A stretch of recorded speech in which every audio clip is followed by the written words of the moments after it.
Na mtazamaji, wakazi wa mtaa Umoja tu wanahofia mlipuko wa magonjwa kutokana na kuziba kwa mabomba ya kupitisha maji taka. Mabomba hayo yamezibwa kwa mwaka mmoja sasa. Maji taka yametapakaa kote na kuhatarisha maisha haswa ya watoto. Aidha, kuna hofu kwamba maambukizi ya malaria kutokana na mbu, na sasa wanaitaka serikali ya kaunti kuwajibika na kufungua mabomba ya maji taka ili kuzuia janga. Shida ya mtaro Kanzo huwezi fanya ati mtaro ni wenye nyumba, na sijawahi kuona imefanya maka 30 kwa Kanzo.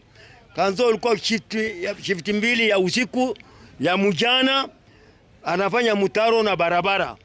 Hiyo mambo kama hiyo yote zamani ilikuwa hivyo, sasa hakuna kitu kama hiyo.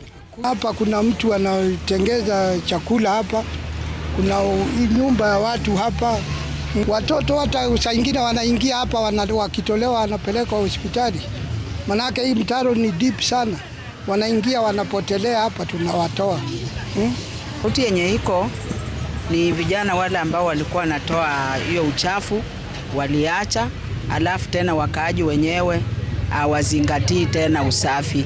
Sasa hiyo kitu imetuadhiri sana, hata watoto hakuna mahali penye wanachezea. Gonjwa si ati tunasema ati itakuja, tayari tuko nayo hapa. Kwa sababu tukiangalia immune system ya watu wetu wazee, kitu kidogo tu hata unaelewa, kidogo tu kwa mwili inaharibu.